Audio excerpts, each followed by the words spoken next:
दोस्तों, इस खतरनाक वीडियो को लाइक जरूर करें। मोर मोरनी ने औरत के 4 सबसे गंदे काम बताए थे। आज की यह कहानी जो मैं आपको सुनाने जा रहा हूं, यह कहानी बहुत ही ज्ञानवर्धक कहानी है। जो लोग इस कहानी को पूरे मन से और दिल से सुनते हैं, उसके घर में कभी भी कोई क्लेश उत्पन्न नहीं होता है। उसके घर में है हमेशा सुख और शांति बनी रहेगी। उसके घर में माता लक्ष्मी नारायण का सदा आगमन रहेगा।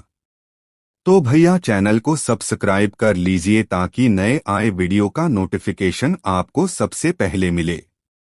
आपने सुना होगा कि जिसके घर में रोज झगड़े होते हैं, रोज क्लेश होते हैं, उस घर में बरकत नहीं होती, उस घर में कभी माता लक्ष्मी का आगमन नहीं होता। और जिसके घर में सुख शांति होती है, उसके घर में सुख समृद्धि का आगमन होता है और माता लक्ष्मी का निवास उसके घर पर सदा बना रहता है। इस कहानी को सुनने के बाद हमें यह पता चल जाएगा कि हमें घर में लड़ाई झगड़ा क्यों नहीं करना चाहिए, और जिसके घर में लड़ाई झगड़े होते हैं तो वह उन लड़ाई झगड़ों को कैसे रोक सकता है। क्योंकि घर में सुख शांति का होना बहुत जरूरी है, क्योंकि जहाँ सुख शांति होती है वहीं माता लक्ष्मी निवास करती है। जहाँ क्लेश उत्पन्न होते हैं, लड़ाई झगड़े उत्पन्न होते हैं, वहां माता लक्ष्मी का वास नहीं होता, वहां दुख और दारिद्र्य का निवास होता है। हो सके तो मोर मोरने की इस कहानी को पूरा सुने। इसमें औरत के 4 गंदे काम है। यह कहानी आपके जीवन में बहुत सीख देगी। यह बहुत ही ज्ञानवर्धक कहानी है, इसे जरूर सुने।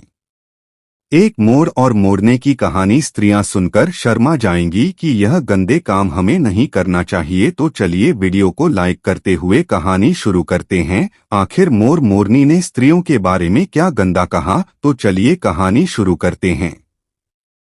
एक जंगल में एक मोर और मोर नहीं रहते थे। मोर मोरनी बहुत हंसी खुशी जंगल में रहते थे। एक दिन मुंह नहीं मोर से कहती है, प्रिय जी, हमें यहाँ से चलना चाहिए, हमें वहाँ चलना चाहिए जहाँ हमारे समाज के लोग रहते हैं। काफी सारे मोर मोर नहीं रहते हैं, हमें वहाँ चलना चाहिए। मोर मोरनी से कहता है, प्रिय, अगर हम वहाँ चलेंगे तो रोज लड़ाई झगड़े होंगे। हम दोनों यहाँ जंगल में कितना सुकून से रहते हैं, वहाँ जाने की क्या जरूरत है। लेकिन मोर जिद करने लगती है तो मोर भी मान जाता है। मोरने की जिद करने पर वह दोनों उड़कर एक नगर में आ जाते हैं। उस नगर का राजा पशु पक्षियों की भाषा को अच्छी तरह से समझता था। उस राजा ने शास्त्र की पढ़ाई की थी। कराओ शास्त्र का मतलब यही होता है कि पशु पक्षियों की भाषा को समझ पाना। वह राजा सभी प्रकार के पशु पक्षियों की आवाज को समझ पाता था। हर जीव जंतु की आवाज को वह बखूबी समझता था कि वह क्या कह रहा है। दोनों मोर और ने उसी नगर में आ जाते हैं। एक दिन की बात है। राजा अपनी रानी से कहता है कि रानी, मुझे बहुत तगड़ी भूख लगी है, आप मुझे भोजन खिला दीजिए। राजा की रानी 36 प्रकार के भोजन बना करके एक हाथ में पानी का लोटा और दूसरे हाथ में खाने की थाली लेकर राजा के पास पहुंचती है। प्राणी जैसे ही भोजन की थाली राजा के सामने रखती है तो एक चावल का टुकड़ा नीचे गिर जाता है। वहीं पर कुछ चींटियां घूम रही थी। तभी एक चींटी चावल के टुकड़े लेकर वहां से जाने लगती है। राजा बैठा सब घटना को देख रहा था। उस चींटी के पास में तुरंत ही एक बड़ा छींटा आता है और वह छींटा उस चींटी से कहता है, हे प्रिय, यह चावल का टुकड़ा मुझे दे दीजिए और तुम वापस जाओ और उस राजा की थाली से दूसरा चावल का टुकड़ा लेकर। आप उनकी बातों को राजा पूरी तरह से सुन रहा था, क्योंकि राजा हर जानवर पशु भाषा को समझ सकता था। तो राजा वहीं बैठा रहा था जब चिंता छींटी से यह बात कह रहा है कि नहीं, मैं नहीं जाऊंगी। अगर यह बात राजा को पता चल जाएगी तो राजा मुझे मार देगा। फिर चिंता चींटी से कहता है कि तुम जाओ, राजा को नहीं पता चलेगा। चींटी फिर जाने की कोशिश तो कर दी है, लेकिन फिर आधे रास्ते से वापस चली आती है और चिंता से कहती है, नहीं, मैं नहीं जाऊंगी। हो सकता है राजा को पता चल जाए और राजा मुझे मार देगा। राजा उन दोनों को देख रहा था। चिंता को इस बात का एहसास हो जाता है कि राजा हमारी बात को समझ रहा है। चिंता फिर चींटी से कहता है, देखो, लगता है हमारी बात को समझ रहा है। राजा ने हमारी बातों को सुन लिया है, इसीलिए वह हमें ही देख रहा है। चिंता चींटी से कहता है, अगर राजा ने हमारी बातों को सुन लिया है और राजा किसी और को बताया तो उसी समय पत्थर का बन जाएगा। चिंता और चींटी की बात को बखूबी सुन लेता है और समझ लेता है। राजा इस बात को सुनकर हंसने लगता है।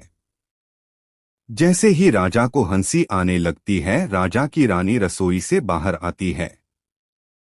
वह जैसे ही रसोई से बाहर निकलती है, राजा उसे हंसते हुए दिखाई देता है। रानी राजा को हंसते हुए देखकर सोचने लगती है कि शायद मुझसे कोई गलती हुई है, इसीलिए राजा साहब हंस रहे हैं। रानी राजा के पास आती है और कहती है कि महाराज, क्या मुझसे कोई पाप हुआ है? क्या मुझसे कोई गलती हुई है कि आप इतनी जोर से हंस रहे हैं? राजा रानी से कहता है, नहीं, ऐसी कोई बात नहीं है, मुझे बस यूं ही हंसी आ गई। रानी जिद करने लगती है और कहती है, आपको मुझे बताना पड़ेगा कि आप क्यों हंस रहे थे। राजा बार बार मना करता है, क्योंकि राजा को पता था कि चीन ने कहा है कि अगर मैं चींटी वाली बात किसी को बताऊंगा तो मैं पत्थर का बन जाऊंगा। इसीलिए राजा रानी को यह बात नहीं बताना चाहता था, लेकिन रानी बार बार जिद करती है और कहती है, आपको मुझे बताना ही पड़ेगा कि आप क्यों हंस रहे थे। अगर आप से सच्चा प्रेम करते हैं, अगर आप मुझे अपना समझते हैं, तो आपको यह बताना पड़ेगा कि आप क्यों हंस रहे थे। राजा अब धर्म संकट में पड़ गया है। राजा सोचता है, अगर मैं यह बात रानी को बताऊंगा तो मैं पत्थर का बन जाऊंगा, और फिर सोचता है, अगर मैं नहीं बताऊंगा तो रानी का विश्वास खत्म हो जाएगा। रानी बहुत जिद करने लगती है। कहते हैं न कि प्रिय हाथ और बाल हठ बहुत तगड़ी होती है, इन दोनों हाथ से हमेशा बचे करके रहना चाहिए। रानी के प्रिय हठ के सामने राजा को झुकना पड़ता है और राजा रानी से कहता है, ठीक है, अगर मैं आपको बताऊंगा तो बाद में आपको पछताना पड़ेगा। रानी कहती है कि अभी तो आप कह रहे थे कि कोई बात नहीं है, अभी आप कह रहे हैं कि मुझे पछताना पड़ेगा। प्राणी कहती है कि जरूर कोई तगड़ी बात है, और रानी और ज्यादा अर्जित करने लगती है। तब राजा कहता है कि तब ठीक है, अगर आप नहीं मान रही है तो चलिए मैं किसी जंगल में आपको एक बात बताऊंगा। राजा रानी रथ पर सवार होकर के जंगल के लिए निकल जाते हैं। जैसे वह घोर जंगल में पहुंच जाते हैं, तब राजा सारी बात रानी को सुनने लगता है। जैसे ही राजा थोड़ी थोड़ी बात रानी को सुनाते गया, वैसे वैसे वह भी धीरे धीरे पत्थर का बनता गया। जैसे राजा ने आंधी बात रानी को सुनाई, वह भी आधा पत्थर का हो गया। राजा फिर रानी से कहता है, हैरानी में धीरे धीरे पत्थर का बनता जा रहा हूँ, तुम बाद में बहुत पछताओगे। रानी कहती है कि राजा साहब के महाराज, थोड़ी सी बात बची है, आप उसे भी सुना दीजिए। राजा पूरी बात बता देता है और राजा पूरा पत्थर का बन जाता है। रानी की जिद के कारण राजा पूरा पत्थर का बन जाता है। रानी रोने लगती है और रानी उस पत्थर को हिलाने की कोशिश करती है, लेकिन भारी भरकम पत्थर कैसे हिल पाती, क्योंकि राजा बहुत ही भारी था। राजा पत्थर का बन जाता है और उधर रानी सर पटक कर रोती है, छाती पीटती है, विलाप करती है और किसी जीव जंतु से सहायता के लिए गुहार करती है।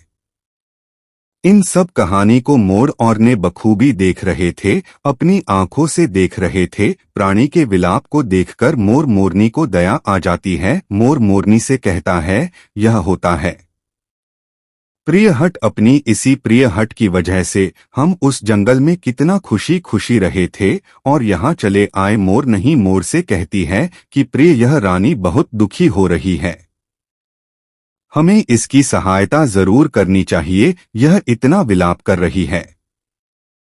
इसकी सहायता हम नहीं कर सकते, लेकिन कम से कम इसको धीरज तो दे ही सकते हैं, या नहीं इसको विश्वास तो हम दिला ही सकते हैं। यही सोचकर मोर और नहीं उस रानी के पास जाते हैं और जाकर के रानी से कहते हैं कि रानी साहिबा, जो हुआ वह तो गलत हुआ, लेकिन आप जरा धीरज रखिए, अपने आप को थोड़ा संभाली है। आपके पीछे पूरा राज्य है, राजा तो पत्थर का हो चुका है। अब आपको आपके राज्य का कारोबार आपको ही संभालना है। रानी मोर मोरने की बात सुनने के बाद कहती है, भाई मोर मोरनी, मैं अपने आप को कैसे संभालूं, क्योंकि अब तो मेरा संसार ही उजड़ गया, क्योंकि मेरा पति परमेश्वर पत्थर का बन चुका है और मैं क्या करूं। रानी की यह बात सुनते ही उधर मोरने के मुख से निकल जाता है, राजा पत्थर के कैसे हो गए, राजा तो इंसान थे, अच्छे भले थे, लेकिन यह पत्थर के कैसे हो गए। रानी वही बात बताने लगती है जो राजा ने चींटी वाली बात रानी को बताई थी। रानी वही बात मोर और मोरनी को बताने लगती है और रानी भी धीरे धीरे करके पत्थर की बन जाती है। और जब रानी पत्थर की हो जाती है और राजा तो पत्थर का हो ही चुका था, जब दोनों पत्थर के हो जाते हैं, उधर मोर मोरनी को चिंता सताने लगती है। उधर मोर और मोरनी बहुत दुखी हो जाते हैं। मोर मोरनी को यह चिंता सताने लगती है कि यह विपत्ति हमारे ऊपर भी आ सकती है, क्योंकि राजा भी उसी चींटी वाली बात से पत्थर का हो चुका है और रानी भी उसी चींटी वाली बात से पत्थर की हो चुकी है। मोर मोरनी से कहता है, हम पर भी खतरा मंडरा रहा है, क्योंकि तुम स्त्रियों से कोई भी बात छिपी नहीं है। मोरनी मोर से कहती है, जी यहाँ से हम दूर चले क्या। मोर मोरनी से कहता है, हे बेवकूफ, दूर जाने से क्या फायदा है, यह संकट तो धरती के किसी भी कोने में हमारा पीछा नहीं छोड़ेगा, उतरा तो हमेशा हमारे ऊपर मंडराते रहेगा। अगर जाने अनजाने में ये हमारी मुख से निकल गई तो हम भी पत्थर का बन जाएंगे। इसी बात को लेकर मोर और मोमी बहुत दुखी हो जाते हैं, बहुत चिंतित हो जाते हैं। रात दिन उनको यह दुख खाया जाता है, यह सोच बिना भोजन करते हैं और न चैन से सोते। बस रात दिन उनको यही दुख सताती है, यही टेंशन रहती है कि यह बात उनके मुख से निकल न जाए। यदि हमारे मुख से यह बात भूलकर भी निकल गई तो दोनों पति पत्नी पत्थर के बन जाएंगे। यही सोचकर मोर ने दिमाग लगाया कि यदि मैं सारी चींटियों को खत्म कर दो तो यह सब खत्म हो सकता है, क्योंकि यह करा धरा तो चींटियों का है। मोर मोर नहीं से कहता है, प्रिय, अगर हम सृष्टि से सारी चींटियों को खत्म कर दें तो चींटियों का संकट समाप्त हो जाएगा। और मोर मोर ने इस बात से राजी हो जाते हैं और सभी चींटियों को मारकर खाना शुरू कर देते हैं। मोर और मोरने का इतना आतंक हो गया था कि सभी चींटियां डर के मारे और बिल खोदकर की धरती के अंदर जाकर छिप गई। मोर और मोरनी ऐसी निगरानी रखते हैं कि उन्हें जहां भी छोटी दिखती है तुरंत दबोच लेते हैं। कोई भी चींटी मोर और मोरने के इस आतंक की वजह से बाहर ही नहीं आती थी। सभी चींटियों ने जमीन के अंदर अपना बिल बना दिया और जमीन के अंदर ही जाकर बैठ जाती। काफी समय बीतने के बाद चींटियों को भूख सताने लगी, क्योंकि भोजन तो बिल में मिलता नहीं, भोजन तो बाहर मिलता है। जैसे ही भोजन लेने के लिए चींटी बाहर आती, मोर उसे दबोच लेता है और उसे जान से मार देता है। एक चींटी और एक चीता बिल के अंदर भोजन के लिए तड़पते हुए श्री हरि विष्णु का जोरदार भजन करने लगे। भक्ति करते करते उन्हें यह भी मालूम नहीं था कि वह कहाँ है कहाँ नहीं है। वे घोर तपस्या में लीन हो गए। अंत में जाकर श्री हरि विष्णु उन्हें दर्शन देते हैं और भगवान विष्णु कहते हैं, चींटी, जो तुम्हें मांगना है मांग सकते हो, हम तुम्हारी भक्ति से प्रसन्न है। क्योंकि चीन ने निरंतर भक्ति की थी, ना ही कोई जल ग्रहण किया न ही अन्य, इसीलिए भगवान विष्णु बहुत जल्दी प्रसन्न हो गए और आकर कहने लगे, जो तुम्हें मांगना है मांग सकते हो, हम तुम्हारी भक्ति से बहुत प्रसन्न हैं।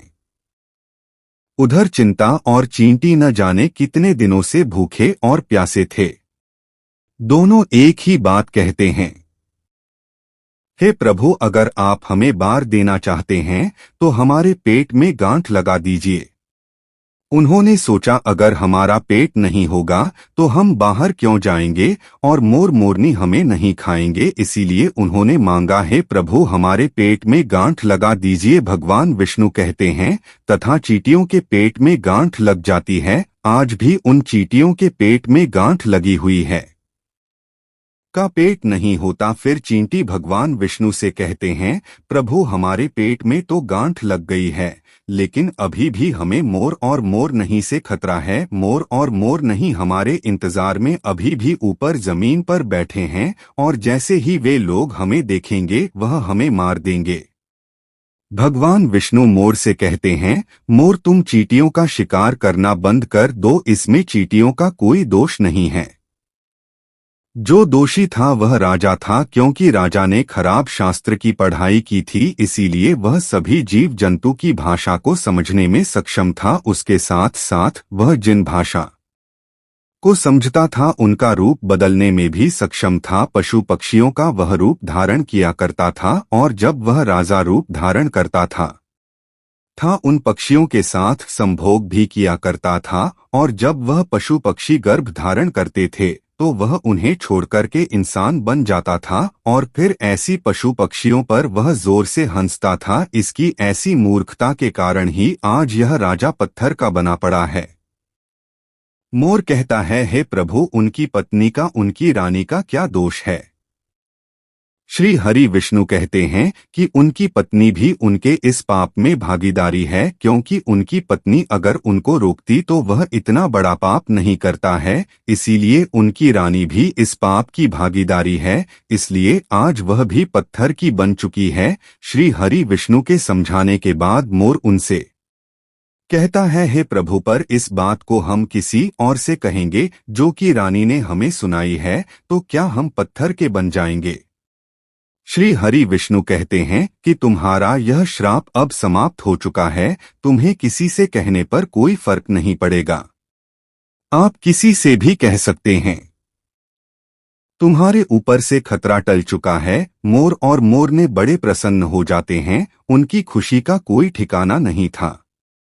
श्री हरि विष्णु अंतर्ध्यान हो जाते हैं और चले जाते हैं, और इधर मोर मोरनी का खुशी का कोई ठिकाना नहीं था। अगर किसी जानवर को, किसी पशु को खुशी होती है तो वह झूमने लगता है, नाचने लगता है। यही बात मोर के साथ हुआ। मोर को जब यह पता चला कि उनके ऊपर से खतरा टल चुका है तो वह खुशी में नाचने लगा, जोरदार नाचने लगा। उसकी खुशी का कोई ठिकाना नहीं था, वह खुशी के मारे पागल हो रहा था। फिर जैसे ही मोर खुशी के मारे अपने पैरों के नीचे देखता है कि फटे बदसूरत पैर मोड़कर बने हुए थे, मोर अपने पैरों को देखकर रोने लगता है। मोर सोचने लगता है कि पहले मेरे पैर इतने सुंदर थे, लेकिन आज इतने भद्दे और गंदे कैसे हैं? मेरा पूरा बदन सुंदर है, लेकिन मेरे पैर इतने भद्दे और बदसूरत कैसे हैं?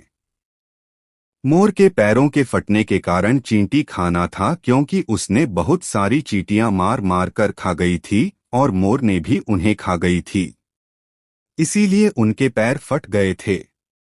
आज भी कोई इंसान अगर चींटी खाता है तो उसके शरीर में छोटे छोटे दाने पड़ जाते हैं। यदि आप ज्यादा मात्रा में चींटी खाओगे तो आपका बदन भी फटने लगेगा। साफ क्यों छोड़ता है? क्योंकि साहब जीती खाता है, और इसीलिए उसके शरीर में फट जाता है, अलग हो जाते हैं। इसी तरह मोर के पैर फट गए थे और वे बदसूरत हो गए थे, इसलिए मोर अपने पैरों को देखकर जोर जोर से रोने लगा। मोरनी मोर को धीरज रखो आती है और कहती है, जो हुआ वह तो हो गया, रोने से क्या होगा। मोर नाचता और जोर जोर से रोता है, इसलिए उसकी आंखों से आंसू की धारा बह रहे थे।